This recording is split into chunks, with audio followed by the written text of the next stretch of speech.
novo e aí fica registrado a data de entrega do trabalho final. Proposta, então, para vocês. Tá? Eu preciso de um tempo para corrigir esses trabalhos e, muito provavelmente, o semestre vai acabar, que acho que é dia 31 de março, e 2 dias depois tem que entregar as notas, vai ser exame especial, e aí termina. Né? Então, 31 de março, que, se não me engano, é uma terça-feira, terça, quinta, sei lá. A gente vai apresentar os trabalhos no dia 18 de março, que está previsto para começar a apresentar os trabalhos. Que tal colocar aqui, dia 18 de março? É bom marcar com antecedência, que está longe, né? Todo mundo fala, tá legal, tem muito tempo para fazer. Hoje é dia 20 e tantos, nós temos quase 2 meses aí pela frente. Tá? Então, a princípio, dia 18 de março, tá bom? Que é o primeiro dia para apresentar os trabalhos, então faz sentido que vocês me entreguem o trabalho escrito antes, para poder acompanhar a apresentação de trabalho oral. Tá?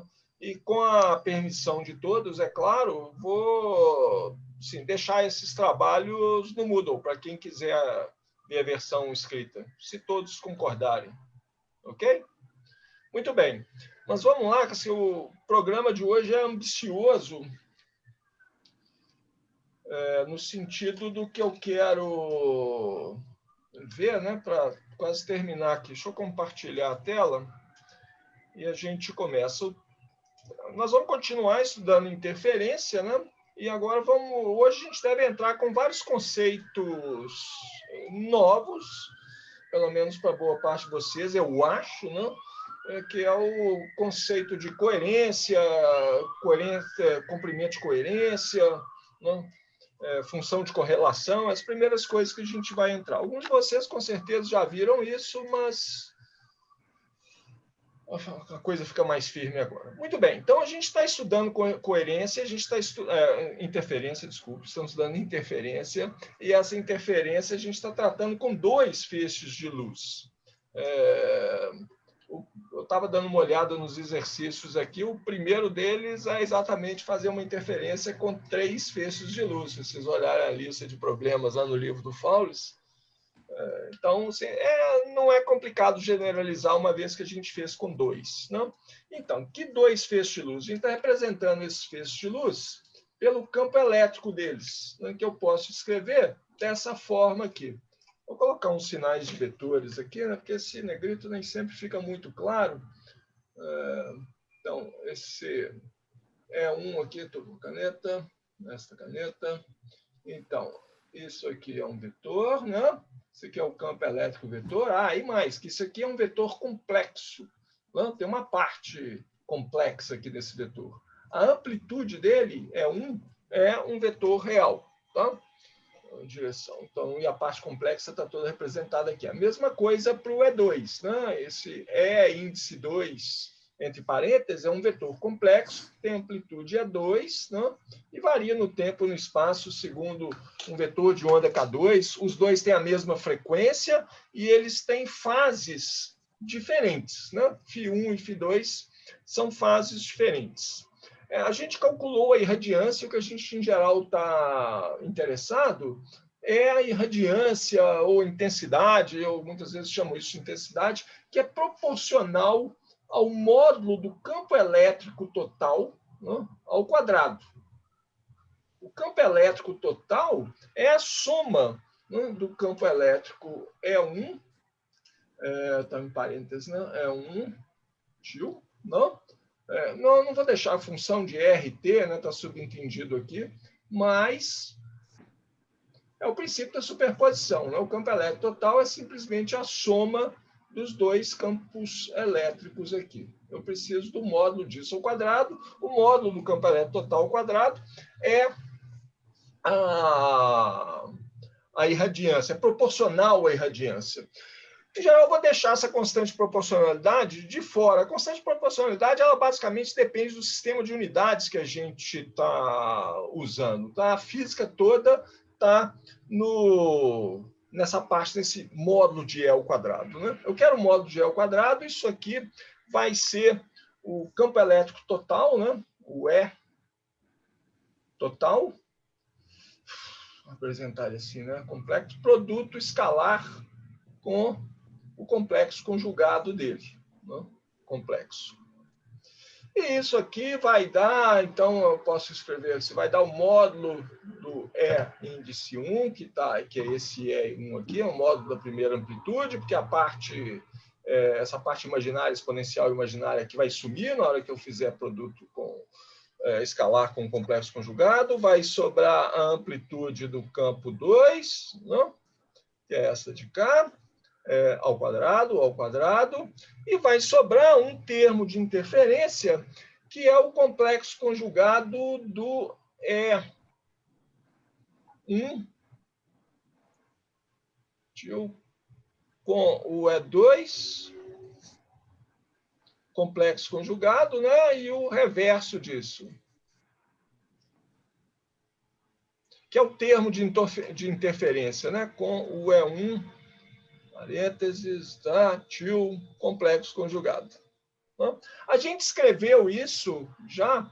Isso aqui é proporcional, o módulo de E1 ao quadrado é proporcional à irradiância do campo 1. Então, vou escrever aqui, E1, o I1, ou essa de cá, o módulo ao quadrado E2, é proporcional à irradiância. Estou deixando de lado as constantes de proporcionalidade, né? Apesar do que eu escrevi aqui, está rigorosamente. Eu coloquei um sinal de proporcionalidade lá e o resto é tudo igualdade mesmo, né? Porque a igualdade se refere ao módulo do campo elétrico total ao quadrado.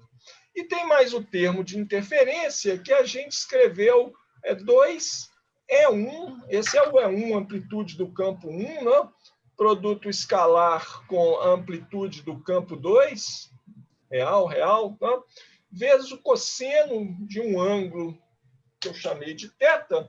Vou copiar esse θ aqui, porque senão vai demorar demais aqui. θ é isto definido por isto aqui. Tá? O θ, esse ângulo que aparece aqui, ele depende dos vetores de onda, né? K1 menos K2, escalar com R, e depende da diferença de fase φ1 menos φ2. Até agora, até este momento, a gente considerou feixes coerentes. Feixes coerentes, por definição, são feixes para os quais a diferença de fase φ1 menos φ2 é uma constante. Ela não varia no tempo, ela permanece sempre a mesma. Tem uma diferença de fase, é ela que vai continuar ali. Só para deixar marcado aqui, né? Esse aqui é o que a gente chama de termo de interferência. E esse termo é que gera os fenômenos nos quais a gente está interessado, os quais a gente está estudando aqui agora. Muito bem, feixes de luz reais, eles normalmente não são estritamente coerentes. Na verdade, a maior parte não é nada coerente, né? A amplitude e a fase de feixes de luz reais variam no tempo aleatoriamente, podem variar muito rapidamente. Então, assim, na vida real, o que a gente deve definir a irradiância, que é o que a gente está interessado. Por que a gente está interessado em irradiância? Porque o que a gente mede é energia, né? A energia que está contida naquele feixe de luz. Ele poderia medir. O campo elétrico é mais difícil de medir, mas o que interessa, o que causa os efeitos físicos, é a energia que está contida naquele feixe de luz. Então, o que interessa para a gente é a quantidade de energia que chega por unidade de tempo, por unidade de área, que é o que a gente está chamando de irradiância. Bom, mas então, se eu quero considerar efeitos práticos, eu tenho que redefinir a irradiância como uma média no tempo. Tá? Então, como que eu faço uma média no tempo de uma coisa que varia assim, continuamente? A média temporal, é a notação usual, né? Uma função f de t qualquer, que varia no tempo. Tá? Eu defino a média temporal, eu indico a média temporal por esses parênteses, assim, né? Eu chamo eles de braquetes, vocês sabem por quê, né? Por esses braquetes aqui, são a média no tempo. E, por definição, isso aqui é 1 sobre t grande é o intervalo no tempo, da integral de 0 até t grande, né, da função f de t, dt, quando eu faço esse t grande tender para infinito. Se eu quero fazer isso para qualquer função, vamos colocar um limite aqui. Adoro esses recursos que a gente pode chegar as coisas para lá, mas esse sinal de igualdade aqui não quer vir, então eu apago ele. Para fazer a definição rigorosa mesmo, eu vou tomar o limite quando o t grande tende para infinito. Tá? Isso tudo. Em geral, se f de t é uma função periódica, né, basta eu integrar sobre um período, vai ser a integral sobre um período, vai dar a mesma integral no resto todo. Então, nós vamos definir a nossa irradiância I, ou intensidade I, né, ou redefinir ela como sendo a média temporal do campo elétrico total, né, produto escalar com o complexo conjugado dele, é o módulo ao quadrado. Esse é aquele campo elétrico complexo, né, que envolve a parte E e KT para gerar. E isso aí, então, vai dar a mesma conta de antes, né? Só vou escrever de outra maneira, mas é a mesma coisa. Não vou escrever nada, vou copiar aqui, ó. Vou lá ali, ó. É o modo média temporal, tá? Notem que a média temporal está aqui do lado de fora, né? Estou tirando a média temporal disso tudo. Média temporal do módulo do primeiro campo elétrico ao quadrado, módulo do segundo campo elétrico ao quadrado, mais duas vezes a parte real de E1, produto escalar com E2 complexo conjugado, que dá aquele termo em cosseno θ, né? Quando eu somo essa grandeza E1, produto escalar com E2 complexo conjugado, somo isso com o complexo conjugado dela, eu obtenho duas vezes a parte real dessa grandeza. Bom, vou fazer mais uma suposição. Vou chamar todas as grandezas de estacionárias. Vamos considerar que as grandezas são estacionárias. O que é estacionária? Não é que não muda no tempo, não, né? Estacionária dá a impressão de que é coisas que não variam no tempo. Por estacionária, eu quero dizer que essa média definida como a gente fez, ela não depende de qual é o instante que eu escolho como tempo zero. Tá? Eu escolho um instante de tempo qualquer como sendo zero, vou contar o tempo a partir daqui. Faço aquela integral, né? Essa integral aqui de 0 a t, né? Da função do tempo, né? Divido por 1 sobre t, faço t tendendo para infinito. Eu estou dizendo que eu estou chamando de estacionários, essa média aqui não vai depender de qual instante de tempo que eu chamei de zero. Tá? Muito bem, definição de estacionário. Bom, a integral é uma operação linear. Então, essa média temporal, né, é basicamente uma integral aqui, depois tiro o limite, mas eu tenho uma integral de uma soma, que é igual à soma das integrais, posso fazer a média temporal de cada um desses termos separados, então a minha radiância... Agora eu abandonei de vez a constante proporcionalidade, né? Só estou considerando o módulo ao quadrado do campo elétrico. Como eu disse antes, constante proporcionalidade vai me definir o sistema de unidades que eu estou, e eu não estou preocupado com isso, só quero ver a física que está escondida ali. Então isso aqui, ó, a média temporal de E1 ao quadrado, é o que eu vou chamar da irradiância da fonte 1, a I1, né? A média temporal do módulo de E2 ao quadrado eu vou chamar de irradiância da fonte 2, e vai sobrar, né, o termo de interferência, que é duas vezes a parte real da média temporal E1 escalar E2 complexo conjugado. E a média ficou aqui, né? Eu tiro a parte real da... Bom, deixa eu deixar isso aqui bem definido, né? O I1, por definição, é a média temporal do módulo de E1 ao quadrado, né? E o I2 é a mesma coisa para o campo 2, né? A média temporal de E2, módulo ao quadrado, média temporal. Tá?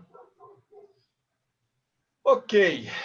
Então, Os casos de interferência que a gente analisou antes, né, que a gente analisou o experimento de Young, a gente analisou o experimento de Michelson, o interferômetro de Michelson, a gente deu uma olhada rápida, esses são os dois que a gente analisou com um pouco mais de cuidado, deu uma olhada rápida em alguns outros, que é basicamente variações da mesma coisa, né?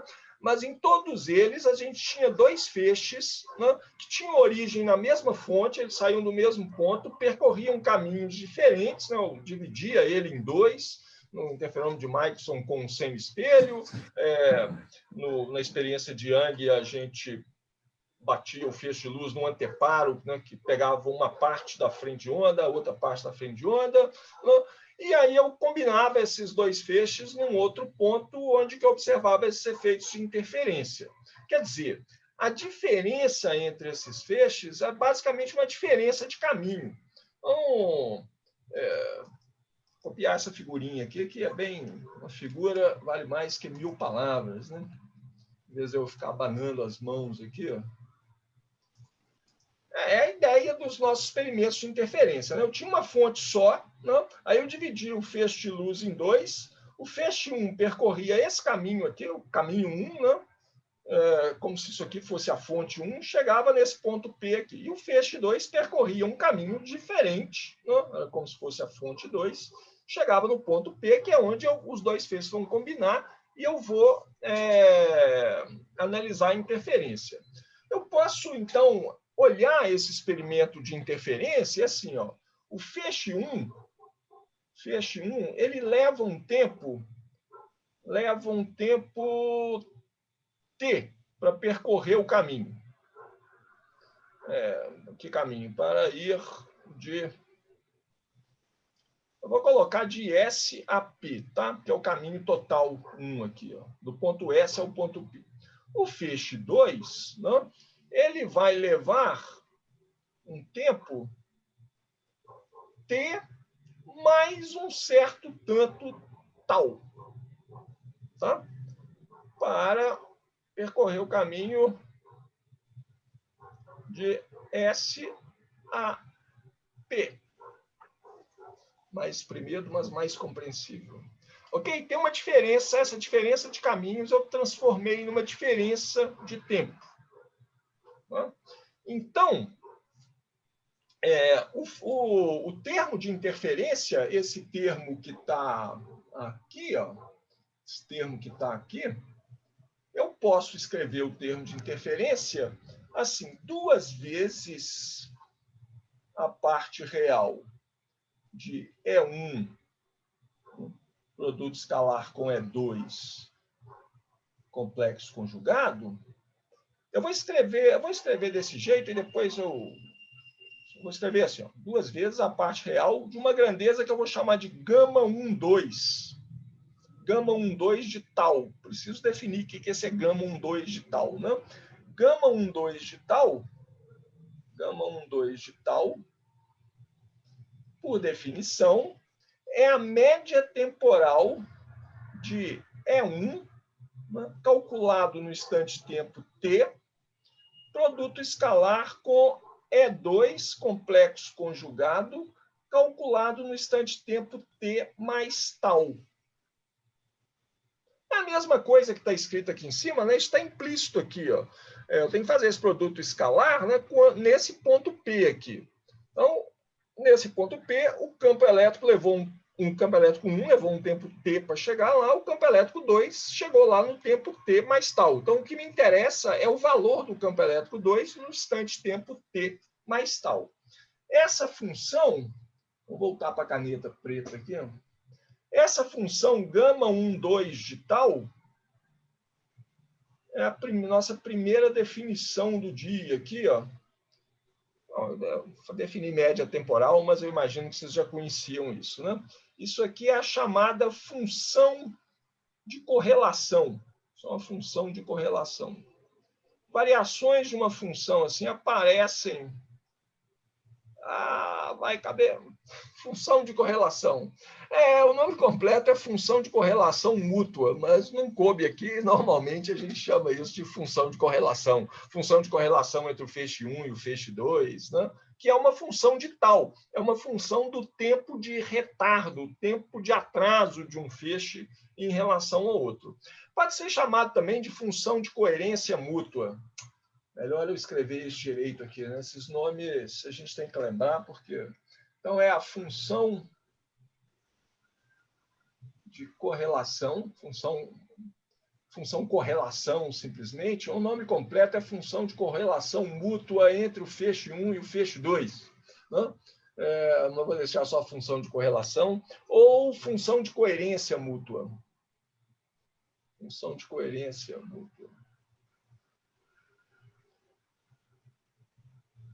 Variações dessa função aparecem toda hora em ótica quântica. É muito comum usar funções de correlação, cuja definição é basicamente uma coisa desse tipo. Bom, eu posso também, é claro, definir as funções de autocorrelação. Essa eu vou copiar aqui. Ó. Deixa eu escrever primeiro, né? Então, a função de correlação coerência aqui é a gama 1, 2, que é uma função do tempo de atraso tal, né?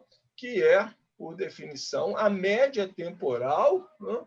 De E1 calculado no instante tempo T e o E2 complexo conjugado calculado no instante tempo T mais tal.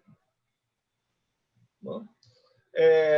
Eu posso definir também, isso é uma coisa, eu posso definir uma outra coisa, que é a função de autocorrelação.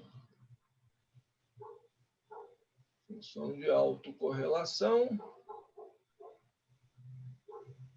que é, surpresa, surpresa, é uma função de correlação do E1 com ele mesmo, né? Obviamente. É claro que eu tenho a função de autocorrelação para o campo 2 também, o gama 22 de tal, que vai ser, eu deixo para vocês adivinharem. Uma coisa que a gente pode perceber é o seguinte, ó, a amplitude, quer dizer, desculpe, a irradiância I1, não? I1 é o gama, uma função de autocorrelação 1, gama 1 calculado para tal igual a zero. Não? I1 é o módulo ao quadrado do campo elétrico 1. Não? É um produto escalar com ele mesmo, no mesmo instante de tempo, T. Então, é para tal igual a zero, dá o I1. Não? E o I2, claro, vai ser o gama 22 para tal igual a zero. Né? Tal igual a zero. Muito bem, agora eu vou definir mais uma coisa. Vou definir o grau de coerência, ou grau de coerência parcial. Grau de coerência. Eu acho o grau de coerência parcial redundância, né? Porque grau de coerência já implica que ele vai ter um valor, que pode ser que seja total, então coerência total, ou... Bom, deixa para lá. O grau de coerência, que eu vou chamar de gama 1, 2, é uma medida da coerência, do tanto que os feixes 1 e 2 são coerentes entre si. Lembra que agora a gente está considerando feixes de luz 1 e 2, para os quais a diferença de fase pode variar no tempo. Não, o jeito que ela varia, eu não sei, mas ela pode variar aleatoriamente, pode variar de uma forma sistemática. Eu estou procurando um jeito de quantificar isso. Né? Então, uma coisa que eu preciso saber é assim, o quanto que esses feixes são coerentes.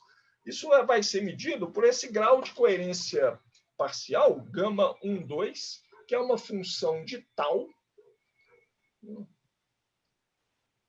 Ele depende do tal.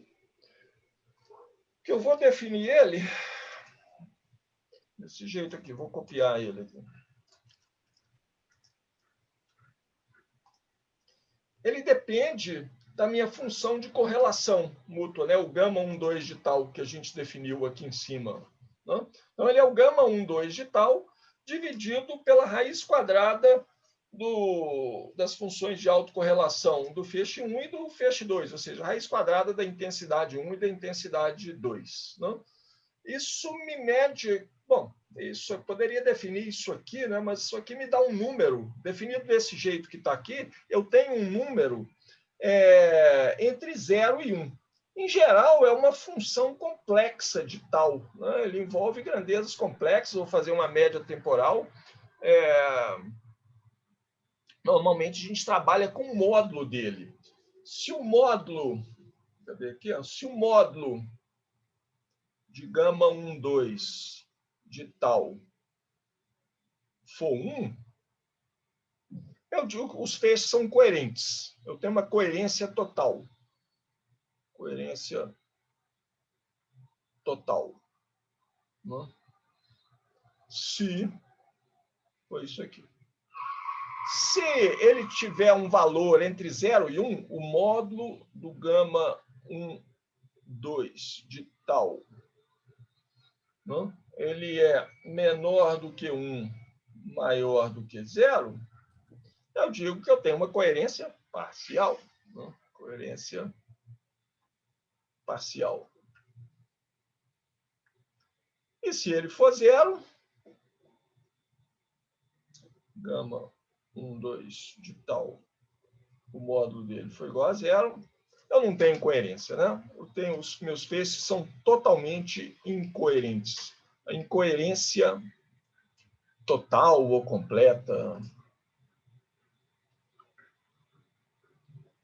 Então, essa grandeza, esse grau de coerência parcial, ele informa para a gente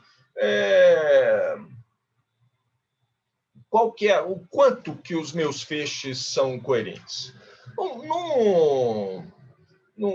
Numa experiência de interferência, né, como a experiência de Young, por exemplo, o padrão de franjas que a gente tem na tela, ele vai variar. Né? Tem um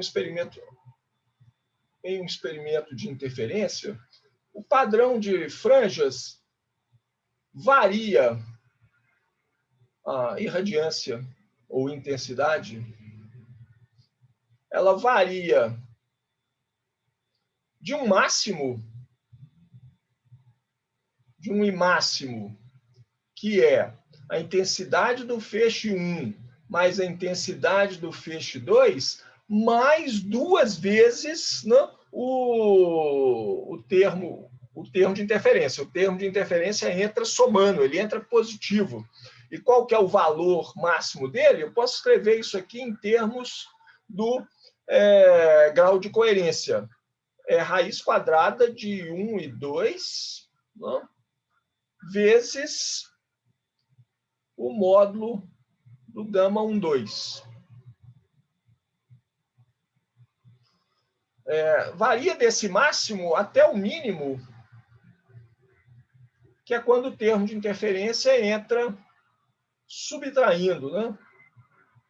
Menos 2 raiz de I1 e 2 gama 1, 2. Bom, está aparecendo muita coisa nova aqui. Vamos conferir que isso aqui é o termo de interferência mesmo. Quer ver? Ó?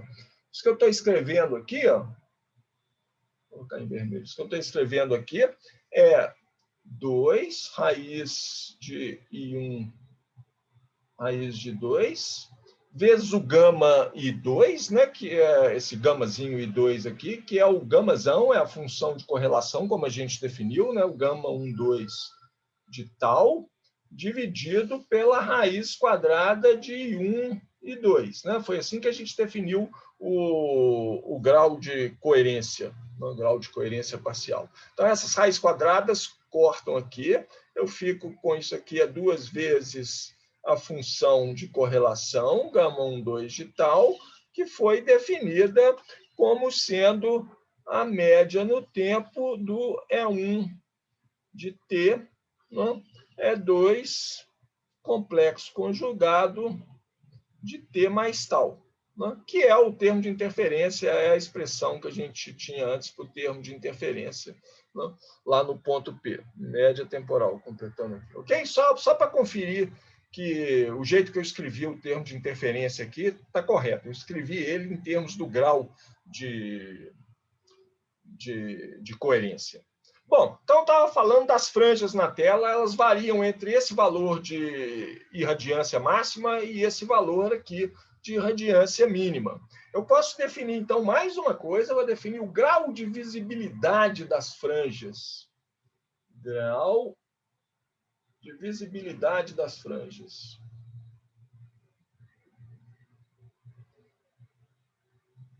As franjas, né, o padrão de claro e escuro que eu vejo lá na tela.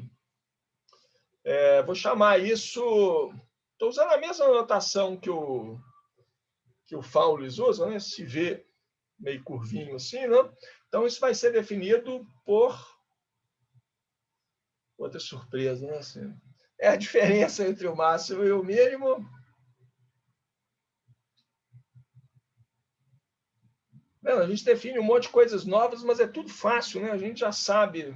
Aposto que vocês já sabiam qual que ia ser a definição do grau de visibilidade, né? Medido pela soma das duas intensidades. A soma dessas duas intensidades, né, esse termo de interferência corta, vai ficar só o I1 e I2, né? Então, ó, esse grau de visibilidade, eu posso escrever ele também como sendo 2 vezes a raiz quadrada de I1 e I2. A diferença, né, entre o máximo e o mínimo vai ser esse termo aqui, 2 vezes. Né? O gama I2, né, dividido pela soma I1 mais I2. Estão preocupados se sumiu algum 2 aqui? Não, né? Porque eu vou somar esse com esse. Ó, no denominador, eu somo esse com esse, né? Aparece 1 mais I2 2 vezes. Né?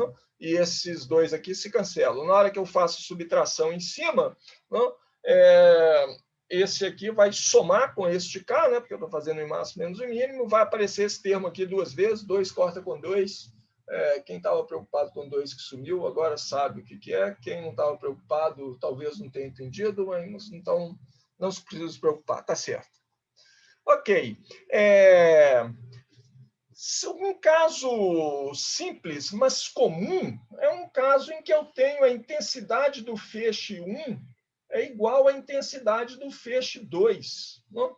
Que, assim, no experimento de Young é o que acontece normalmente, né? Se você coloca, você pega a mesma frente de onda, né? Chegando na fenda 1 e na fenda 2, a intensidade do feixe 1 vai ser igual à intensidade do feixe 2. Então, ó, aqui vai ficar raiz quadrada de I vezes I, né? Os dois são iguais, então aparece I em cima, embaixo soma os dois, fica 2I. Esse termo corta com o de cima, né? E o grau de visibilidade vai ser simplesmente o grau de coerência, tá? Se a intensidade dos dois feixes é igual.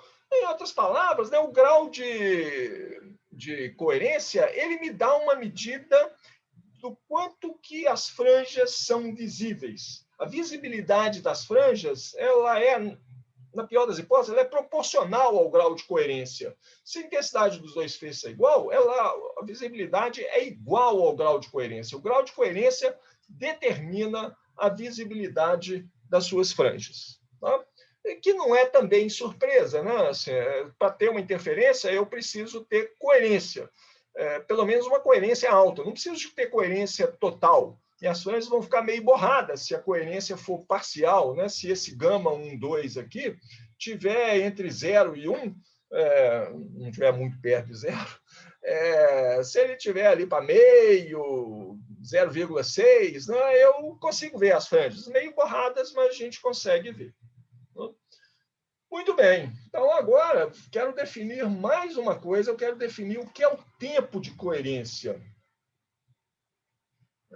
De novo, é um conceito simples, mas acho que precisa de um pouco de atenção. Eu vou tentar simplificar o que está no livro, porque no livro... Engraçado que isso foi uma das coisas que eu lembrei quando eu estudei ótica há muito tempo atrás, e eu lembro que eu não lembro qual era a dificuldade. Depois que passa um tempo, né, a gente não lembra mais que qualquer diferença. Mas eu lembro que eu tive uma dificuldade para entender esse tempo de coerência, então eu vou tentar evitar que vocês tenham essa dificuldade. Se vocês acharem, putz, mas é óbvio, ótimo. Significa que está tudo bem, então. Né? Eu vou, para definir esse tempo de coerência, eu vou começar supondo uma fonte de luz que é quase monocromática. O que significa quase monocromática? Ela oscila com uma frequência ômega, mas ela está lá oscilando, bonitinha, né? Tá tranquila, com a mesma frequência constante. De repente, ela dá um pulo, depois de um tempo tal zero, ela dá um pulo e muda de fase, por exemplo. Então, ela vai emitir um... Eu não gosto desse termo trem de ondas, né? Porque trem de ondas parece coisa de mineiro, um trem de ondas. Mas ela emite um pacote de ondas, então, vamos dizer assim, né? Senoidal, bonitinho, oscilando lá, e aí ela dá uma tremida lá e muda a fase. Continua com a mesma frequência, mas o pulso que está saindo agora está deslocado em fase, ele não casa direitinho com o primeiro pulso, ele está um pouco fora de fase, né? Eles não colam direito.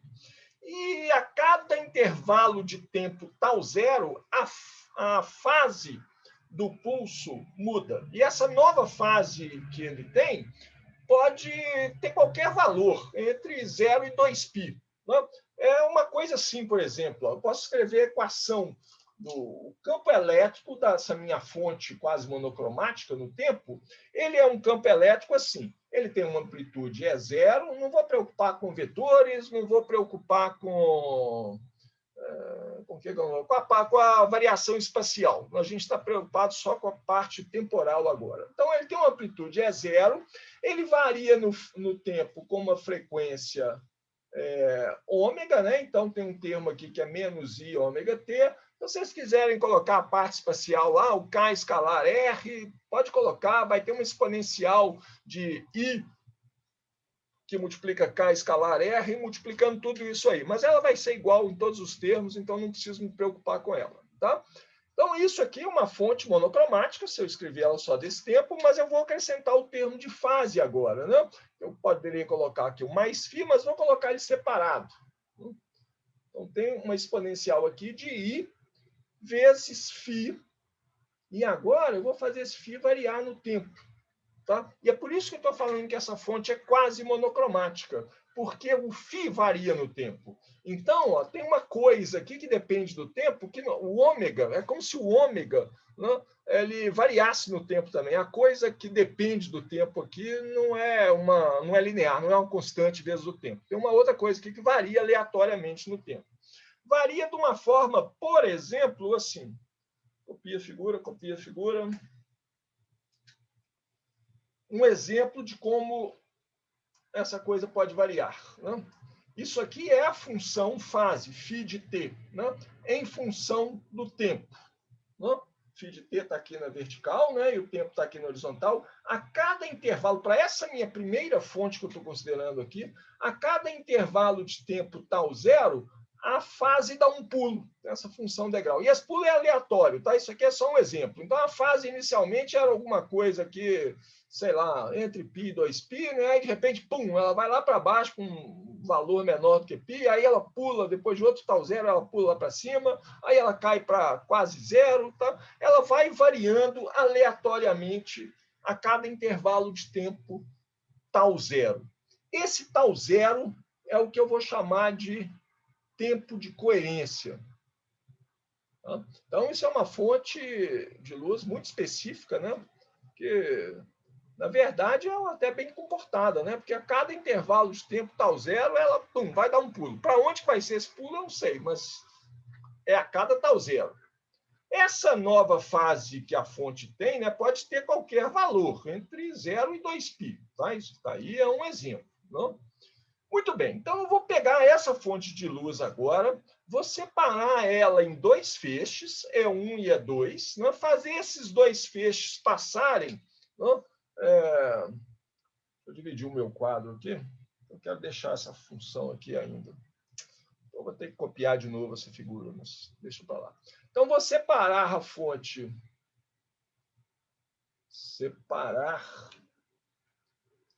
separar a fonte, essa fonte E de T aqui, em dois feixes, E1 e E2. Não?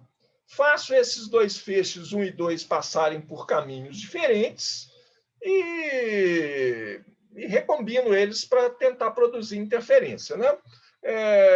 Para simplificar, eu vou pegar amplitudes iguais. Vou pegar, simplificar, eu vou fazer com que o módulo de E1, esse aqui é o campo E de T, eu não estou preocupado com vetores, não. Vou falar E1 é igual a E2, não? Isso aqui é o módulo deles. Não? Bom, então, vocês, o módulo de E1 é igual ao módulo de E2, que eu vou chamar simplesmente de E. Não? Muito bem, então eu vou fazer interferência, eu vou combinar E1 e E2, não? Em um ponto P, depois deles passarem por caminhos diferentes. Não? Então, o grau de coerência parcial, o grau de coerência que eu vou ter entre esses dois feixes, de mesma magnitude, né, vai ser um gama, que é a função de tal. Né? Esse tal depende da diferença de caminho que os feixes 1 e 2 percorreram. Né? Daqui a pouco eu falo, o tal é o tanto que um feixe atrasou em relação ao outro. Não, um feixe percorreu um caminho maior, então ele levou um tempo maior, um tempo t mais tal, para chegar lá no tal ponto P, onde que eu estou vendo a interferência. O grau de coerência parcial vai ser como a gente definiu. Não? É a média temporal do campo elétrico 1, que eu estou chamando de E mesmo no tempo t, não? Campo elétrico 2, complexo conjugado, mas eu estou chamando ele de E também, né, porque ele tem a mesma amplitude, calculado no tempo t mais tal. Né? Média temporal disso. E eu vou dividir isso pelo módulo ao quadrado do campo elétrico E, né? Média temporal disso daí. Bom, posso calcular esse gama de tal aqui, já que eu tenho a expressão, né, para o campo elétrico E. Tá? Eu tenho, sério assim, eu peguei dois campos elétricos iguais a esse de cá. Então, vamos escrever isso. Vou ter que passar para a próxima página aqui. Né? Vou tentar um sistema que eu possa ir rolando o quadro mesmo, assim, tipo, sei lá, acho que o OneNote, né? Acho que alguém tinha sugerido, acho que o Marcelo sugeriu o OneNote. Mas vou escrever isso aqui, se vocês estão lembrando. O gama de tal, não? Vai ser, lá em cima, eu tinha... Vou colocar o E0 ao quadrado. Tem que copiar as coisas, né? Porque senão vai ficar muito... De onde que eu estou tirando isso? Vou voltar aqui. Eu quero copiar esse cara aqui. Não deu certo. Agora deu certo. Quero copiar a expressão para o campo elétrico. Tá? Deixa eu apagar isso aqui primeiro, para não atrapalhar. Agora, isso aqui é a minha expressão para o campo elétrico, né? Fica mais ali em cima. E eu quero copiar também essa expressão aqui que eu já escrevi para o gama de tal. Que é o que eu quero calcular. Então, esse E0 vai aparecer em cima e embaixo ali. Então, isso aqui vai ser igual a E0 ao quadrado. E aqui embaixo, né, o módulo de E ao quadrado, é isso aqui, complexo conjugado com ele mesmo, vai dar um E0 ao quadrado aqui também. Não? Mas aí vai ter uma coisa diferente, porque eu estou calculando, estou multiplicando o campo elétrico no tempo t com o complexo conjugado dele calculado no instante de tempo t mais tal. Então, vai ficar um E, né, menos I ômega t, vou escrever isso por isso, né, menos I ômega t, né, que é o campo elétrico do campo t, é a I φ de t, O E0 eu já coloquei lá fora, né? Aí vai ter o termo aqui, que é o complexo conjugado, então vai ser E a mais I ômega T mais tal, né? Porque eu estou calculando isso aqui no tempo T mais tal. E agora tem o termo da fase, complexo conjugado, no tempo T mais tal. O complexo conjugado, então, é menos I, φ, calculado no instante tempo T mais tal. E eu tenho que fazer a média temporal disso tudo. É zero ao quadrado, corta com zero ao quadrado. Aqui tem um E a menos I ômega T, que vai matar esse E a mais I ômega T que aparece aqui, né? Vai sobrar só um E a I ômega tal, né? Que multiplica uma exponencial de I φ de T menos φ de T mais tal. Isso aqui, ó. Isso aqui vai ser igual a E a I ômega tal, eu tirei fora da média temporal, porque ele é uma constante, né? Ômega é uma constante e tal também é uma constante, é o intervalo de tempo de atraso, né, de retardo de um feixe em relação ao outro. E eu vou ficar com a média temporal de exponencial de I, que multiplica φ de T menos φ de T mais tal. Né? Eu preciso tirar a média temporal disso. Né? Ou seja, vamos escrever a média temporal explicitamente. Isso aqui é a I ômega tal, que é uma constante, né? O limite, quando t tende para infinito, da integral de 0 a t, disso aqui, que é a minha função do tempo, né? É elevado a I φ de t menos φ de t mais tal, né? Integrado no tempo, dt. E essa função φ de t, né, ela muda no tempo de uma maneira aleatória, como a gente viu naquele exemplo, aquele gráfico que eu fiz antes. Né? Daqui a pouco eu coloco essa. Ela vai pular no tempo de uma forma aleatória. Né? Então, a primeira tentação, pelo menos a minha primeira tentação, é falar assim: essa integral aí vai dar zero, porque na hora que eu fizer a integral de 0 a t grande tendendo para infinito, essa parte aqui, ó, φ de t menos φ de t mais tal, isso aí vai ter qualquer valor entre 0 e 2π. Né? O φ de t pode ter qualquer valor entre 0 e 2π a cada instante de tempo t. A cada tal zero, ele muda e pode ter qualquer valor, então, na média, isso aí vai dar zero. Essa é a primeira tentação, mas essa primeira tentação está errada. Por quê? Exatamente porque dentro do intervalo tal zero, dentro do tempo de coerência, o φ de t é constante. Então, φ de t menos φ de t mais tal, se tal é menor que tal zero, vai dar zero. Não? De novo, né, uma imagem vale mais que 1000 figuras. Então, deixa eu colocar isso aqui. Então, ó, lembra disso aqui, essa integral que a gente quer resolver. Né? Se precisar dela, eu volto aqui e copio ela de novo. Mas eu quero mudar de página para colocar essa figura aqui de novo, né? Para mostrar na figura o que é que eu estou querendo dizer. O que eu estou querendo dizer é o seguinte: vamos supor que tal zero é o tempo de coerência. Né? Vamos supor que tal é menor do que tal zero. Deixa eu pegar uma caneta colorida aqui, ó, verde. Aqui. Se tal for um intervalo de tempo desse tamanho aqui, ó. O que é tal? O que é tal? Tal é o tempo de retardo entre os dois feixes. Eu peguei dois feixes, né, de mesma amplitude, um percorreu uma distância maior que o outro, então eles encontraram no tempo, no ponto P, e um deles chegou um tempo tal depois. Né? Então, ele é o campo elétrico calculado no tempo T mais tal. Tal é o tempo de atraso. E esse tal é pequeno, é menor do que o tempo de coerência. Né? Na integral que a gente estava calculando, eu preciso... vou escrever de novo, né? Vou escrever de novo, vou copiar. Sabia que eu ia precisar dela? Vamos precisar dela, está aqui, né? É isso de cá.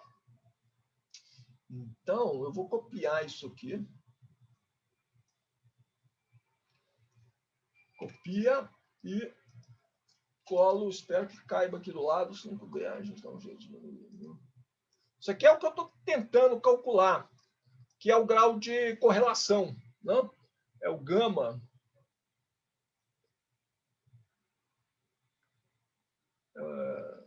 Quero escrever em preto, bonitinho. É o gama. Paulo Sérgio, Oi. tá faltando 1 sobre T, não? Tá faltando? 1 sobre T? Tá faltando 1 sobre T. Será que faltou lá do outro lado também, ou lá atrás? Eu acho que estava faltando. Faltou, né? 1 sobre T. É aqui que ele está faltando. Pronto. Ninguém jamais saberá. Só que está gravado. Né? Ok. É isso aqui que eu quero calcular, que é o grau de correlação. Né? E a gente tem uma função. Vou ter que chegar esse cara para lá. E aí eu tenho que chegar a isso aqui também. Agora jamais vou conseguir pegar esse cara aqui todo aqui. Eu tô querendo mostrar para vocês, se for óbvio, desculpe, gente, mas assim, eu acho que a dificuldade é você bate o olho nessa função e fala essa integral vai dar zero, porque φ de t menos φ de t mais tal varia aleatoriamente no tempo. Né? E eu estou somando, né? Integral é uma soma contínua. Eu estou pegando intervalos de tempo tanto e essa coisa está variando aleatoriamente. Mas o que eu quero mostrar é que se tal for menor do que tal zero, se tal tempo de retardo é menor do que o tempo de correlação, não, porque para esse caso, ó, φ de t, né, fica calculado no instante de tempo t. Nesse instante de tempo aqui, então, ó, isso aqui é o tamanho do intervalo de tempo tal. Então, essa distância que está aqui, né, daqui até aqui, isso aqui vale tal zero menos tal. Né? Então, se o t é menor do que tal zero, se tal é menor do que tal zero, né? É isso que eu ia falar. Se tal é menor do que tal zero, então, φ de t menos φ de t mais tal, né? Isso aqui vai dar zero se o tempo t é um tempo que está entre zero e... Deixa eu ver isso melhor.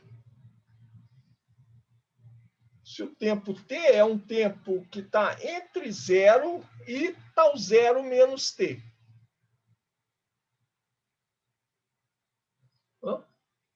Tal zero menos tal, desculpe. Tal zero menos tal. Ou seja, se o tempo t é um tempo aqui, ó, até esse ponto aqui, né, tal, estou supondo que vale esse tanto aqui, né, tal zero menos tal é isso aqui. Então, tem um tempo t aqui nessa faixa. Ó. Isso aqui é o meu tempo t. Né? Então, eu calculo φ nesse intervalo de tempo, é isso de cá. No intervalo de tempo t mais tal, vai cair nessa mesma faixa. A diferença dá zero. Tá? Então, o argumento da exponencial aqui dá zero. Exponencial de zero dá 1. Isso aqui vai dar integral de dt. Se, por outro lado, o tempo tal for... Né, se o tempo t, né, se o tempo t, no qual estou calculando, for maior do que tal zero menos tal e menor do que tal zero, se o tempo t está aqui, ó, né, vamos colocar ela, vou colocar essa condição em outra cor, que eu posso usar no desenho. Né? Vamos colocar isso aqui em vermelho, essa outra condição aqui. A outra coisa que acontece é se, né, eu tiver um intervalo de tempo t entre tal zero menos t, menos tal, é muito t, tal zero, tal zero menos tal. e tal zero. Estou indo só até tal zero, né? Estou nesse primeiro intervalo aqui. Se o tempo t for um tempo por aqui, assim, ó, né? Isso aqui é o meu tempo t agora. Está dentro desse intervalo aqui.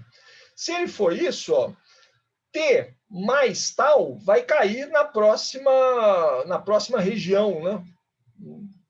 Um tempo depois vai cair num tempo em que a fase já mudou e ela muda aleatoriamente, ela muda para qualquer valor. Não? Então, eu não sei quanto que vai ser o valor, mas vai ser um valor lá, φ de t menos φ de t mais tal, para essa condição aqui em vermelho, vai dar uma diferença, vou chamar de delta. Tá? E é uma diferença que varia aleatoriamente, não? À medida que eu for andando no eixo de tempo aqui. Para esse primeiro intervalo tal zero aqui, vai dar um valor específico. Vai dar essa diferença, né? Ali de cima, sei lá quanto vale isso, não vou nem tentar estimar. Dá esse tanto aqui, né? Essa diferença de tempo. Né? Muito bem.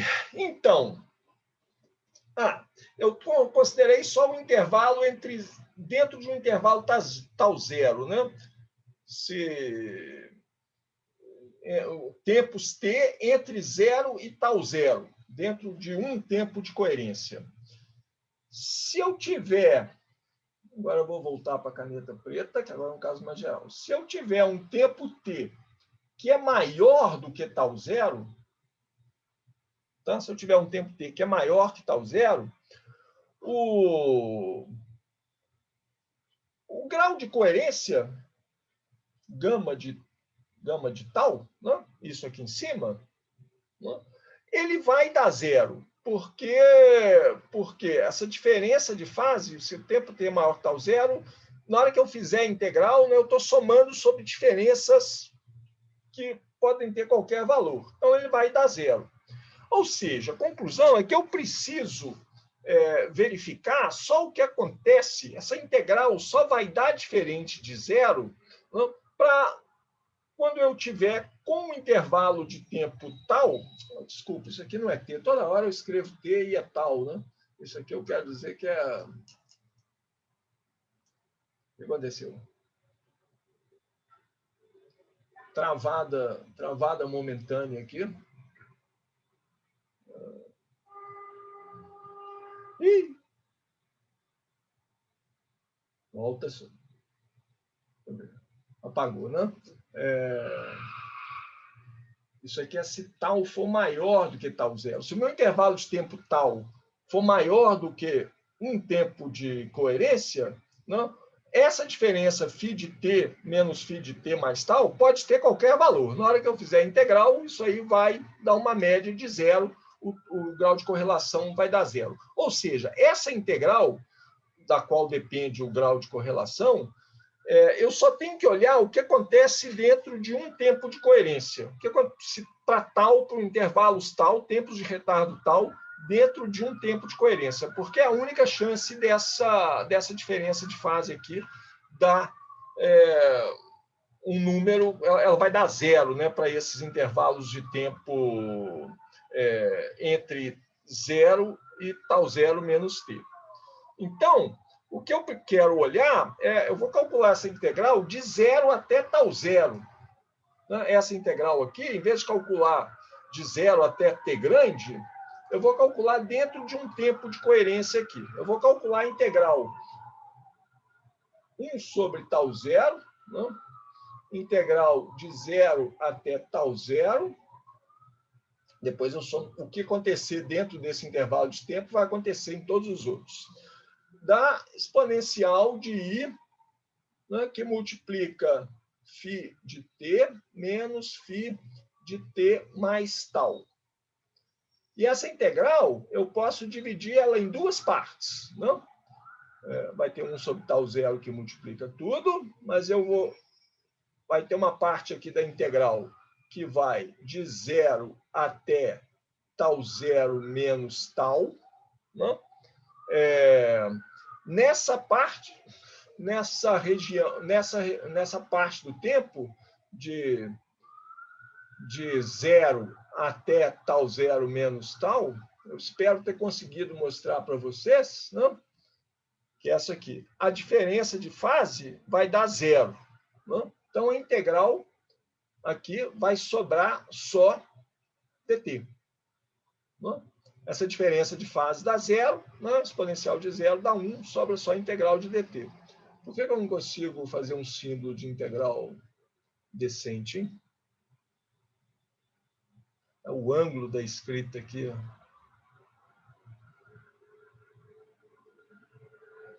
Tá bom não, mas tá melhor, né? Vai ficar assim mesmo. Integral zero. E aí tem uma outra parte aqui, né? Que é a integral de tal zero menos tal até tal zero. Voltando atrás, né? É a integral feita na região que essa diferença de fase, né, ela tem um valor delta grande, né, de tal zero menos tal até tal zero, ela tem uma diferença de fase delta, que é o que vai variar aleatoriamente no tempo. Então, aqui, eu vou ficar com a integral de E aí delta grande, né, dt. E isso aqui tem um valor que, para cada intervalo tal zero, para cada parte, nessa região aqui, né? Nessa região aqui ela tem um valor, aí na próxima ela tem outro valor, esse delta grande varia aleatoriamente no tempo. Então, quando eu fizer pegar a integral toda, integrar de zero até t grande, essa parte em E aí, delta grande, vai dar zero. Então, o que sobra aqui, resultado, gama de tal, o grau de correlação que a gente está calculando, ele vai ter um valor que é tal zero menos tal, eu vou integrar isso aqui, dt dá tal zero menos tal, né, menos zero dividido por tal zero. Então, dá tal zero menos tal dividido por esse tal zero.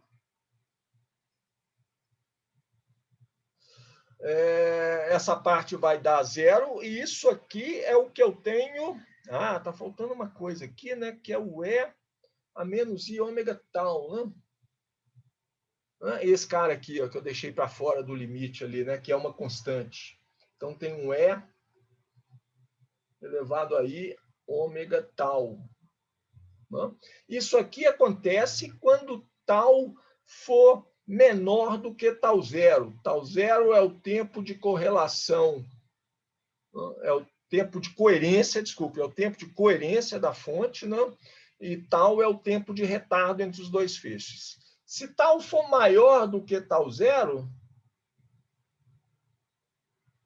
eu atrasei os feixes um tanto, que atrasei por um tanto maior que o tempo de coerência da minha fonte, então o grau de coerência dá zero. Né? Bom, tal zero menos tal sobre tal zero é 1 menos tal sobre tal zero. Né? É a mesma coisa lá. Ok? Bem, então, essa fonte aqui é uma fonte muito específica, né? Ela muda regularmente. A cada tempo tal zero, ela dá um pulo na fase. Mas é uma fonte que varia no tempo de uma forma aleatória. A única coisa que é consistente nela é que a cada intervalo de tempo tal zero. Para uma fonte assim, que eu chamei de quase monocromática, né, o módulo do grau de coerência, módulo de gama de tal, né, vai dar módulo, então essa parte aqui imaginária pura vai sumir, né? Isso aqui vai dar, então tal zero sobre tal zero dá 1, 1 menos tal sobre zero vai dar 1 menos tal sobre tal zero, né?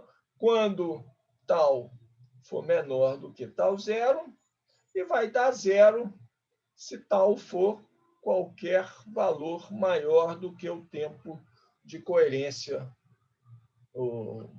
da minha fonte de luz. Né? Então, o que a gente tem que lembrar, que é tanta coisa aqui, né, que tem que lembrar, tal é o tempo de retardo de um feixe em relação ao outro. Tal zero é o tempo de coerência da fonte, o tempo que a fonte está emitindo uma onda senoidal bonitinha. O que a gente chamou de visibilidade antes, né, visibilidade é grau de visibilidade das franjas lá, a gente viu que ela é esse módulo do grau de coerência, né? Então, a visibilidade das franjas vai depender do tempo de retardo tal. Nenhuma surpresa nisso, né? Tal é a diferença de tempo de percurso, então vai dar tal. A visibilidade depende do tempo de retardo aqui. E eu não vou ver franja nenhuma se o tempo de atraso de um feixe em relação ao outro for maior do que o tempo de coerência da fonte, mais ou menos que a gente espera, né? Vamos ver um gráfico disso aqui, ó, desse módulo do grau de coerência, né? É um gráfico fácil, né? Porque é uma reta, né? Um gráfico do grau de coerência em função do tempo de retardo tal. É uma reta com inclinação negativa, vai bater no zero e vai ficar lá, né? É isso aqui, ó.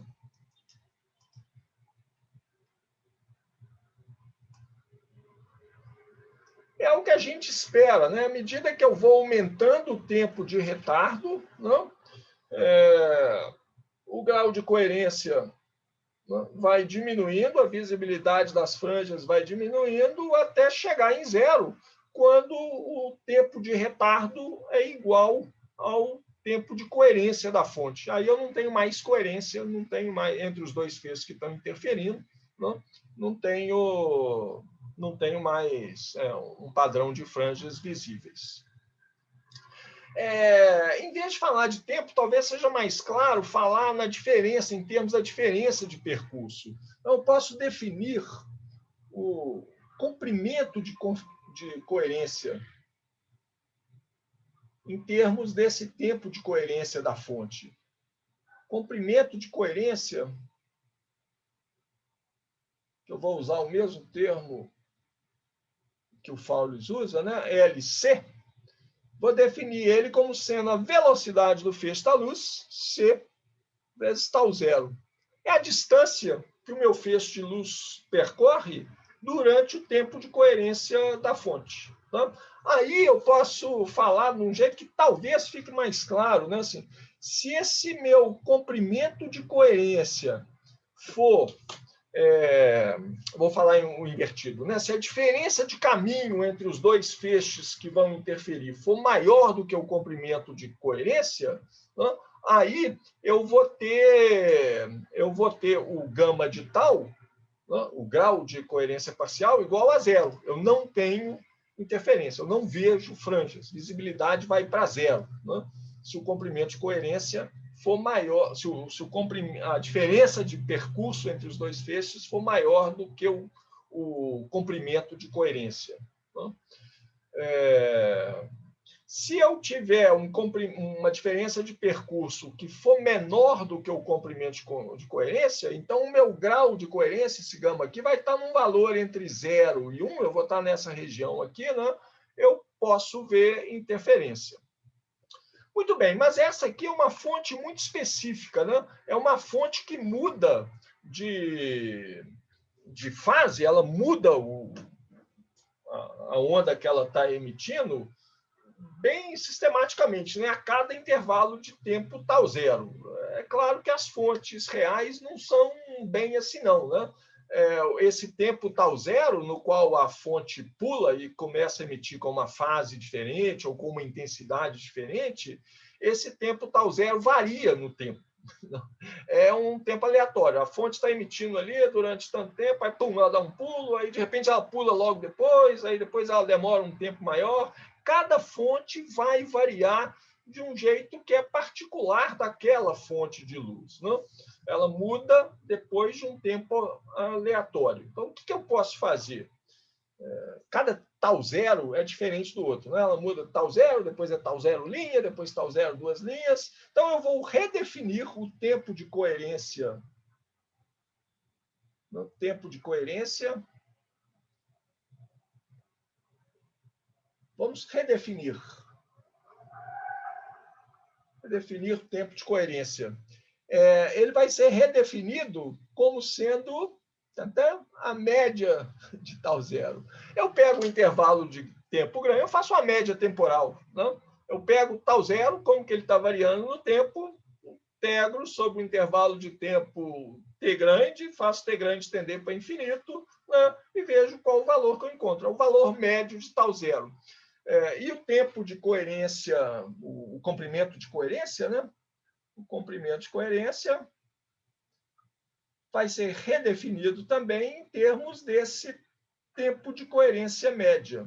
Comprimento de coerência vai ser um LC, eu estou redefinindo, que vai ser C vezes esse tempo de coerência média. Tá? Então, nós temos duas definições importantes, duas características importantes para uma fonte de luz, que, na verdade, é uma só. Né? O tempo de coerência é a base, né? É o tempo médio em que essa fonte muda, o jeito que ela está emitindo, mas eu posso trabalhar também com tempo de coerência, com comprimento de coerência, que é a velocidade da luz, né?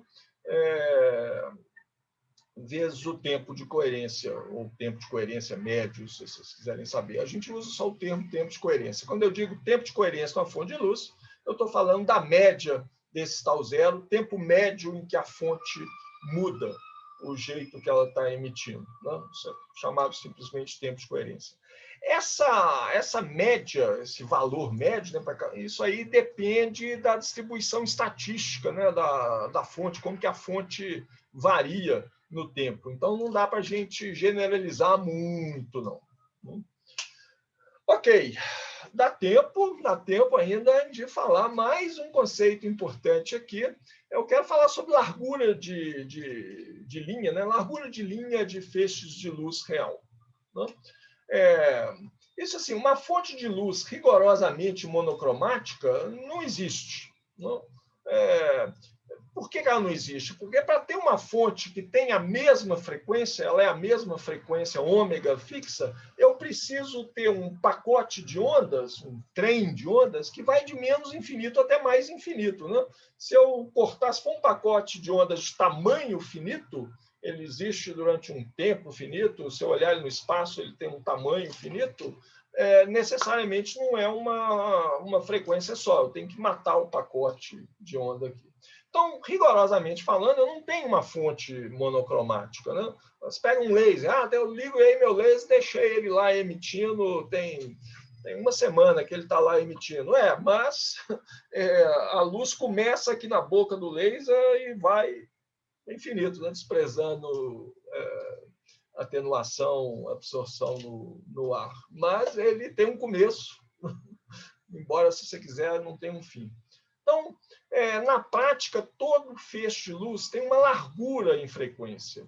Para a gente entender isso bem, eu preciso usar o conceito de transformada de Fourier. Todo mundo já estudou transformada de Fourier. Quem lembra, ótimo. Quem não lembra, não precisa se preocupar, porque eu posso simplesmente redefinir isso. Basta vocês acreditarem em mim que qualquer função de uma variável t, no nosso caso aqui é o tempo, né? Mas não precisa ser o tempo, não. Qualquer função f de t, ela pode ser escrita da seguinte forma. É o teorema de Fourier, né? Escrita como f de t é igual a 1 sobre raiz de 2π, a integral de menos infinito até infinito, é uma integral em uma outra variável ômega, e aqui vai ter uma função g de ômega exponencial de menos i ômega t, né? Isso aqui está integrado em ômega. Essa função g de ômega, deixa eu completar, essa função g de ômega é 1 sobre raiz de 2π. Para poder fazer essa integral, eu preciso saber quem que é a função g de ômega. Né? Essa função g de ômega é 1 sobre raiz de 2π, a integral de menos infinito até infinito, da função f de t, exponencial de mais, vou colocar mais explicitamente aqui, mais i ômega t, e aqui está integrado no tempo. Né? Vai sobrar só a dependência em ômega. Esse par de funções, tem duas funções, né? A função de t, da variável t, e tem a função g, que é a função da variável ômega. Esse par de funções é chamado um par de transformada de Fourier. Uma é a transformada de Fourier da outra. A definição exata varia aí com a referência que você tem. Gente que prefere definir esse fator aqui, né? 1 sobre raiz de 2π, em vez de colocar 1 sobre raiz de 2π aqui e 1 sobre raiz de 2π na função g de ômega também, posso colocar 1 sobre 2π em uma das duas só. Onde que entra esse menos? Onde que entra esse mais? Também pode variar, mas você tem que ser consistente, né? Essa aí é uma definição consistente, é a definição que o Faules usa, eu vou ficar com ela. E eu gosto dela, né? Porque ela é simétrica. Aliás, vou copiar aqui do Faules, porque minha letra hoje está pior do que do costume, aí eu coloco... Não sei qual dos dois é mais bonito, não. Mas é um conceito importante, né? Quem já estudou transformada de Fourier sabe isso aí muito bem. Quem não estudou, basta saber, basta engolir esse sapo. Assim. Qualquer função f de t pode ser escrita nessa forma, né? Nessa forma aqui, em termos de uma função de uma outra variável ômega, e essa função g de ômega que aparece aqui é dada por essa expressão aqui. Isso você pode provar matematicamente, é um teorema, é o teorema de Fourier. Né? No nosso caso específico, t é o tempo, né? E ômega é a frequência angular, na verdade. Então, a gente chama essas funções aí, f de t, eu falo, as duas funções são um par de transformadas de Fourier, uma é a transformada de Fourier da outra. Eu chamo a função g de ômega da função no domínio de frequência, e f de t é a função no domínio do tempo. É como se fosse a mesma função, né? Só que uma está no domínio de frequências, a outra está no domínio de tempo. Esse é o jargão, né, que a gente usa em ótica e em eletromagnetismo, né, para esse par de funções aí. Muito bem, então vamos pegar um exemplo específico aqui. Né? Eu vou pegar um caso desse, uma função. Vai dar tempo. Preciso mais de uns slides aqui. Deixa eu pegar uma função aqui, f de t,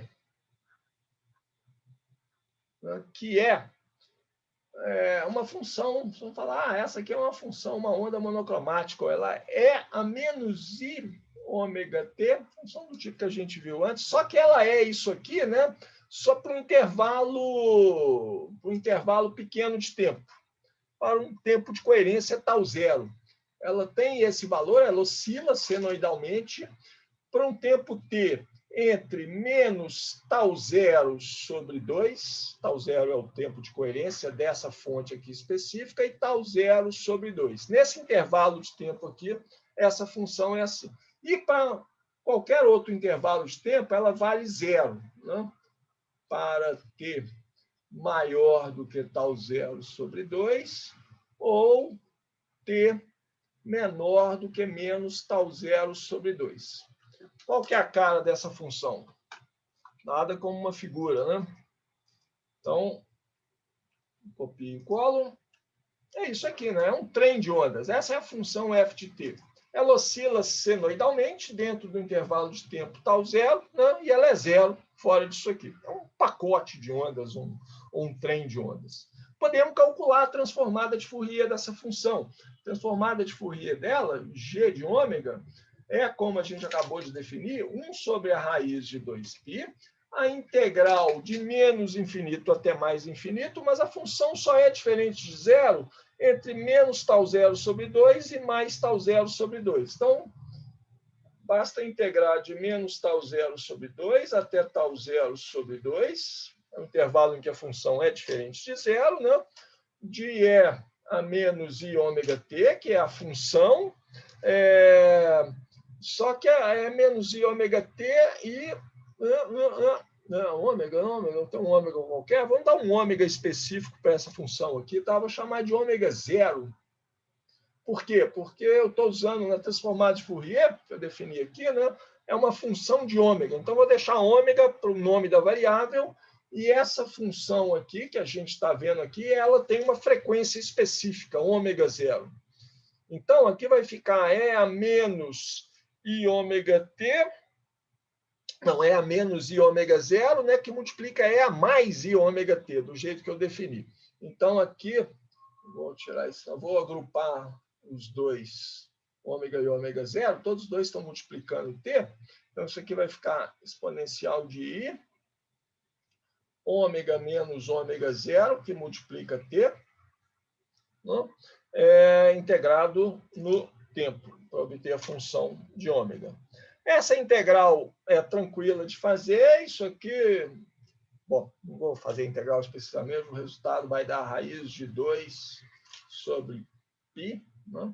Que aparece um 2 aqui, né? Tal 0 sobre 2, blá, blá, blá.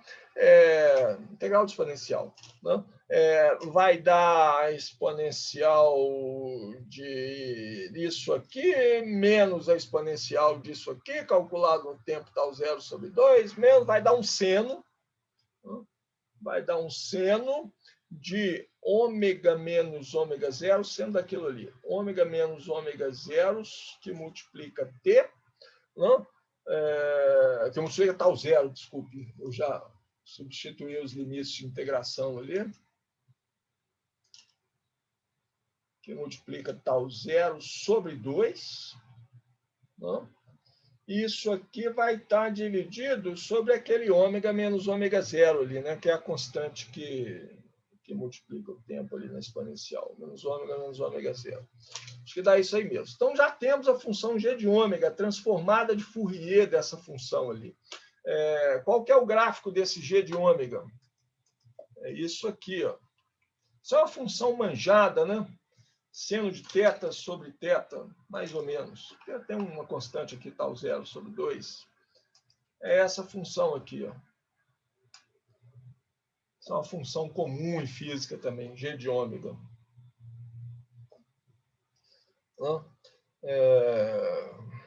Escrevi ela certa? Escrevi ela certa. Em geral, é mais interessante a gente olhar para o módulo ao quadrado dessa função g de ômega, da transformada de Fourier da minha função g de t. Eu vou definir uma função g grande de ômega, que por definição é o módulo ao quadrado de g de ômega. Isso aqui é chamado o espectro de potência. Espectro de potência. Espectro de potência da função. Então, deixa eu colocar os dois gráficos aqui, do gráfico do g de ômega e o gráfico do g grande de ômega.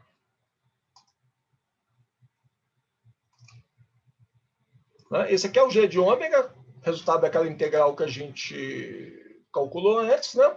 E aí eu pego o módulo ao quadrado dele, não precisa levar isso aqui ao quadrado, não vai ficar a expressão para eles, copiar a expressão dele também, que essa sim é uma função muito manjada em física, né? É isso de cá, não? Esse é o espectro de potência da minha função.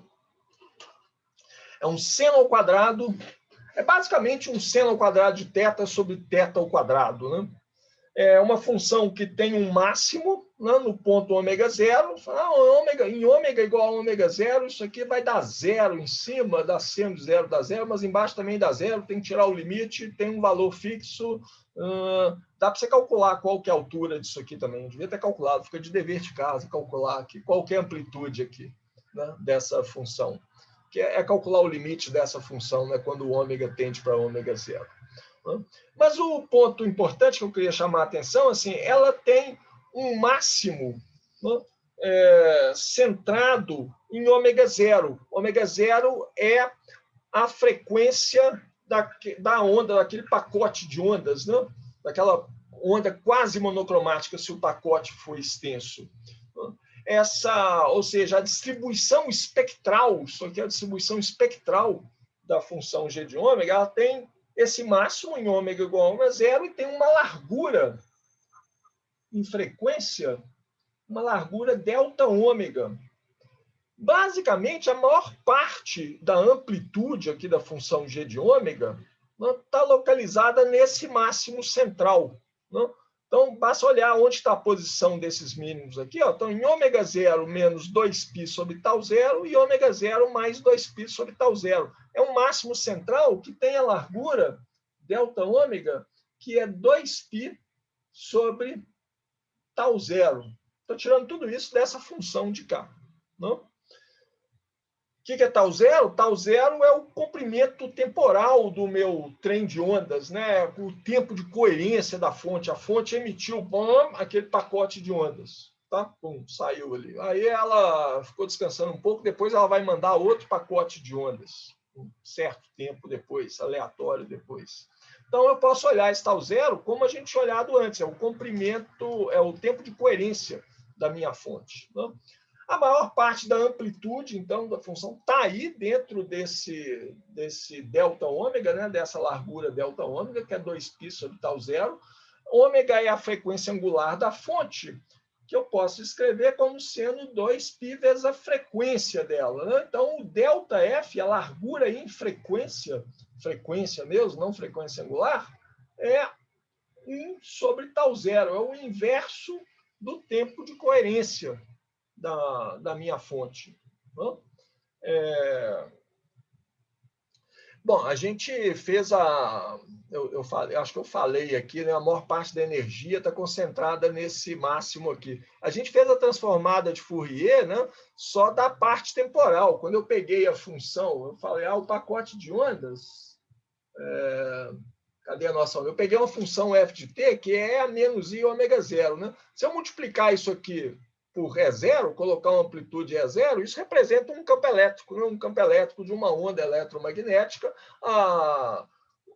O módulo ao quadrado, né, é proporcional à energia. Então, eu posso pensar nisso aqui, é proporcional à energia. Basta multiplicar pela amplitude do campo elétrico ao quadrado, né, mais constantes, eu tenho energia. Então, posso dizer que isso aqui é uma distribuição da energia, como que a energia está distribuída em frequência, esse G grande de ômega, né? Como que a energia está distribuída pelas frequências que compõem aquele trem de ondas. Né? Bom, então eu falei, a minha fonte emitiu aquele trem de ondas, aí ficou parada lá um tempo, daqui a pouco ela emite outro trem de ondas, aí passa um tempo aleatório, ela emite mais um outro tempo. Né? Então eu tenho vários pacotes de trem de onda, todos com uma duração que é um tau 0 que pode mudar também. Um é um tau 0 desse tamanho, outro é um tau 0 maior, outro é um tau 0 menor. Né? Cada tau 0 é diferente e o intervalo entre um trem de ondas e outro é diferente também. O que eu faço, então? Mesma coisa de antes. Eu vou definir um valor médio de tau 0, né? O valor médio de tau 0, e a minha largura em frequência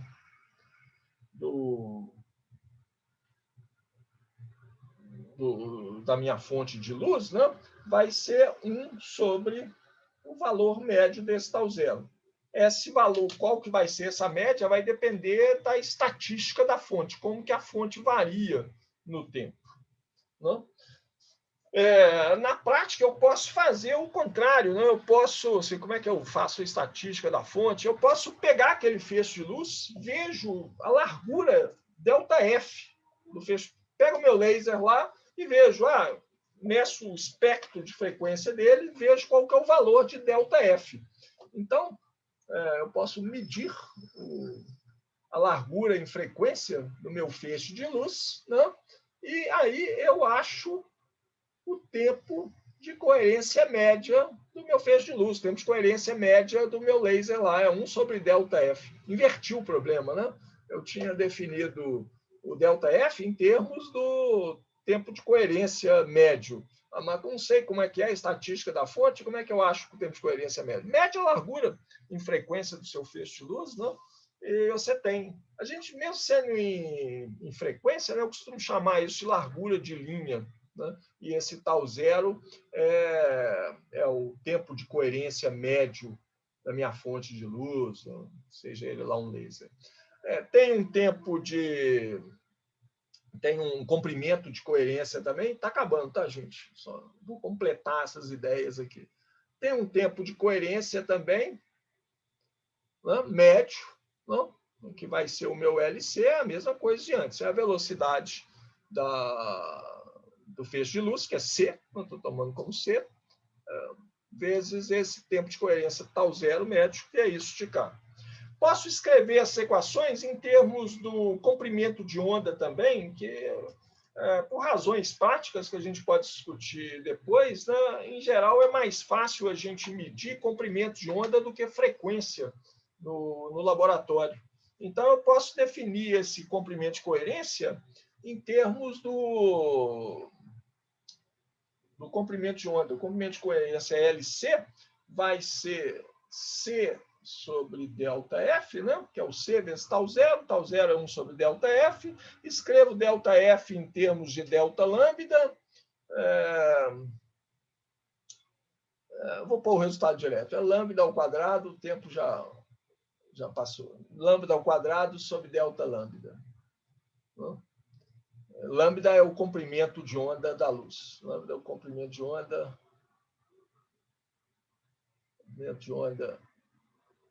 lambda, né? Que é igual a C sobre F. É só você calcular quanto que é ΔF, né? ΔF vai ser F é C sobre lambda, então ΔF vai ser o módulo de 1 sobre lambda ao quadrado vezes o delta lambda, e dali você passa para lá. Tá? Deixar essa conta fazer. Mas vou parar aqui porque já estou estourando o meu tempo, mas era mais ou menos onde que eu queria chegar mesmo. Então, demorei um pouco mais que eu esperava naquele cálculo lá, né, do tempo de coerência que a gente estava fazendo. Ok, gente, introduzimos vários conceitos, eu espero que tenha ficado claro. São conceitos úteis, tempo de coerência, comprimento de coerência, grau de coerência, tá? São conceitos úteis para caracterizar uma fonte de luz. Né? Hoje em dia, quase que a gente só usa lasers como fonte de luz, mas isso serve para qualquer fonte de luz, uma lâmpada. Né? Bom, uma lâmpada comum, em geral, o grau de coerência dela é 0. Então, é fácil caracterizar ela. Mas um laser vai ter um comprimento de coerência. Comprimento de coerência de um laser, claro que depende do laser, né? Pode ser de centímetros, metros a quilômetros, tá? Mas depende do laser que você tem. Se você quer fazer experimentos de interferência, né, experimentos que vão demorar muito tempo, você quer um laser com um tempo de coerência grande, né, para manter suas condições experimentais as mesmas. Vocês podem medir isso, né, medindo a largura de linha do laser, né, fazendo um espectro dele. É difícil, porque é muito pequenininho, então, em geral, é menor do que a resolução dos espectrômetros que a gente tem no laboratório. Mas é possível de medir, tem maneiras de fazer isso. Ok, gente, até aqui que eu queria chegar. Alguma dúvida? Eu tenho. Diga, Miranda. Eu não sei se tem muito a ver, assim, e talvez seja até um delírio da minha cabeça, mas eu acho que, eu me lembro que em FOO a gente estudou tipo um princípio de incerteza clássico que acontecia com ondas. Isso é verdade ou eu estou delirando? Não, é verdade. É verdade, O princípio de incerteza que a gente conhece de quântica, né? A gente acha que é uma coisa do outro mundo, esse princípio de incerteza, isso aparece só em quântica. Não, ele é uma característica de ondas. E ele apareceu em quântica porque a gente começou a descrever a propagação das partículas. Não, propagação não, a gente começou a descrever as partículas por uma função de onda, por uma onda. A partir do momento que você faz isso, essa onda, ela tem as propriedades de onda. Esse princípio da incerteza, que a gente viu ele aqui, né? Eu acho que você está falando... Deixa eu compartilhar a tela de novo aqui. Então, eu não sei se eu deixei passar, se você falou e eu não ouvi, mas eu queria saber se tem a ver com... Tipo assim, esse princípio da incerteza tem a ver com esse fato de que não existe uma fonte completamente monocromática. Se é por isso. Espera aí, a gente tem que... Deixa eu entender direito o que você está falando. Esse princípio da incerteza... que tá expresso aqui, né? Delta ômega vezes tau zero é da ordem de 2π, não é? Isso é uma coisa puramente de onda. Sai da transformada de Fourier. Ela apareceu por quê? Porque eu fiz a transformada de Fourier dessa função aqui, que é uma onda plana. Eu fiz a transformada de Fourier dessa função, aí eu vi que a largura temporal dessa função, tau zero, está relacionada com a largura em frequência dela. E as duas coisas estão amarradas. Se eu aumentar tau zero, eu diminuo o delta ômega, né? Essa largura em frequência aqui. Onde que é o melhor lugar da gente ver isso? É aqui mesmo, não? Se eu aumentar tau zero, que é a largura do meu, que é o tamanho temporal, né, do meu pacote de ondas, eu diminuo a largura espectral dele. Delta ômega fica mais definido. Se eu quiser uma fonte monocromática, uma fonte que delta ômega seja zero, eu preciso de um pacote de ondas infinito no tempo. Preciso de um tau zero infinito. Porque o produto de delta ômega com tau zero tem que dar uma constante, 2π. Isso é uma característica da transformada de Fourier de uma onda plana. Tá? Quando a gente, em quântica, você começa a tratar partículas sendo descritas por uma onda, então vai ter uma transformada de Fourier dela, e a transformada de Fourier da função espacial da partícula é a função de onda no domínio de momento. Quando a função de onda φ/p, né, que é a função de onda da partícula no domínio de momento, é a transformada de Fourier da função ψ/t, que é a função de onda da partícula no domínio de espaço. Né? Então, é por isso que aparece o princípio da incerteza em quântica. O princípio da incerteza clássica é esse aqui que a gente viu. Né? Eu descrevo uma onda no espaço, né? No domínio de tempo, no domínio de tempo, eu descrevo ela, é uma coisa que está oscilando no tempo. Né? Então vamos olhar como é que é ela no domínio de frequência de tempo. É uma coisa que também que tem essa forma aqui, né? E tem uma largura em frequência. Né? E a largura em frequência está relacionada com a largura, com a extensão no tempo, com a largura no tempo. Falei, eu não sei se eu respondi a sua pergunta específica. Respondeu. Não, era isso mesmo, era isso que eu queria saber. Obrigada. Tá? Então, assim, não tem nada de fundamentalmente quântico no princípio da incerteza. Δx, Δp tem que ser uma quantidade finita. Eu não vou falar. O que tem de quântica é falar o valor dessa quantidade finita, né? Que saiu de quê? Saiu quando você fala, não, a função que descreve a minha partícula no espaço é essa função aqui, psi de x. Né? E a transformada de Fourier dessa função, o φ/p, é a função que descreve ela no espaço de momentos. Quando eu estabeleço essa relação, partículas são descritas por funções de onda no espaço, e a transformada de Fourier eu relaciono com o momento linear, isso que é a quântica. O princípio da incerteza quântica é uma consequência de você atribuir essas funções de onda para a partícula. É legal, né? Porque assim, aí você vê que a física é a mesma. A física quântica, na verdade, já existia, está tudo aqui, é onda. Isso é uma visão de Schrödinger, né? Que a gente consegue fazer essa relação com o mundo clássico, digamos assim. Eu interpreto as coisas como funções de onda.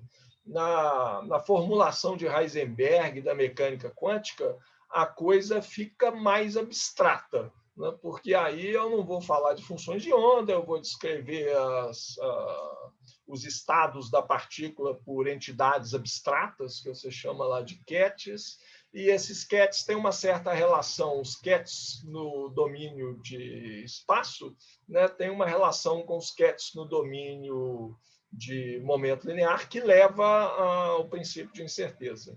Mas na formulação de Schrödinger, mecânica clássica, mecânica ondulatória é o nome correto. Que é a mesma mecânica, a mesma física que a gente vê para ondas eletromagnéticas. É legal isso, né? Assim, física é uma coisa realmente bonita. Bom, é por isso que a gente está aqui, né? Porque a gente acha que física é uma coisa bonita. E é bonita por causa disso, né? A matemática é a mesma, você pega coisas completamente diferentes e a formulação matemática é exatamente a mesma. Não pode pensar muito nisso, não, porque você começa a pirar, né? Por que é assim? Será que foi a gente que conseguiu impor essa mesma formulação matemática em tudo? Mas não pode, eu não posso forçar a natureza a se comportar do jeito que eu acho que ela deve. Então, essa coisa é assim. Por que é assim? Bom, por aí a gente vai pirando. Terminamos em universos paralelos e coisas malucas. Assim. Chega disso. A gente pode conversar uma outra hora, quando a gente puder encontrar pessoalmente, tomar um vinho calmamente. A gente conversa ideias malucas. Quem sabe ano que vem, né? Quem sabe ano que vem, porque esse ano vai ser difícil, né? Tá triste. Bom, pelo menos nas matérias teóricas, eu não sei o que vocês estão achando, assim, mas nas matérias teóricas tá dando para se virar, né? É a minha impressão.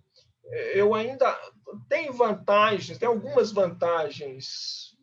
Assim, até acho que tem um pouco mais de tempo para estudar, não sei, não vou especificar, mas tem muitas desvantagens. Essa interação pessoal, você poder conversar bobagem, né? Falar ideias malucas, discutir ideias malucas, que você só pode fazer, que você só faz mesmo quando você tem tempo para ficar lá batendo papo. Isso aí a gente não está tendo, né, essa convivência, mas esperemos que volte logo, né?